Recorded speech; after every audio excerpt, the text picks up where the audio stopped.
Hi, Pink Tractor. I'm here today with my friend Kathy Riley, and we're going to be talking about relationships. You and I know how important that relationships are within a family, and certainly within a family business, but I'm wondering what happens when your family business is asked to expand their relationships to an even larger community. And so Kathy is from South Central Minnesota, and on their farm they have corn and soybeans and they raise hogs. And I heard you had some company last night. We did. My family and I hosted a trade delegation from Southeast Asia. Wow, what countries were represented? We had people from Thailand, from the Philippines, and from Vietnam.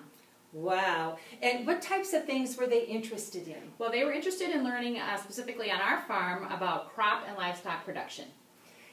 Did you find that there was, were they in the equipment? Were they in the barns? What did they think about money and the land? Sure. Well, when they got off the bus, they made a beeline for all of the machinery that we had throughout the farm. They were very curious. The equipment can be quite large, on the farm, and so they were very curious about how things ran, the cost of the machinery, how often do we use the machinery.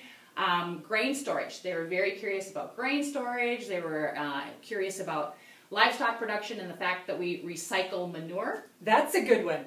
I'd never heard it put that way. Right. And so tell me about their interest in the finance and about their difference in land ownership. Sure. They were very curious to know how much land we owned, what we rented, what we paid for rent, what we paid for land. They were very curious about the cost to operate production and livestock operation, the interest rate, the amount of money that we borrow.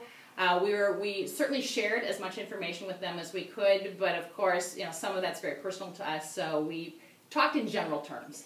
And yet you understood that they traveled a long way to get to know about Minnesota agriculture, especially about the types of entities you have in your operation.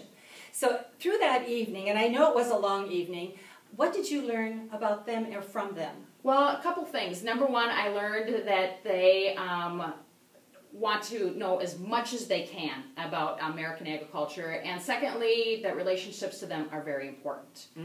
So we spent a great deal of time certainly talking about our operation, but why we do some of the things that we do, the practices that we observe on our farm, and I think they grew to have a better appreciation of how we raise crops and livestock in southern Minnesota. Well, and I think you've also mentioned the fact that these are the people who buy our soybeans and our meal? Absolutely. These people that visited our farm last night were buyers of soybeans for livestock feed as well as for food. Wow. And so what I sense here is that our communities are a lot larger than what we have at our kitchen table, and that we're all directly related.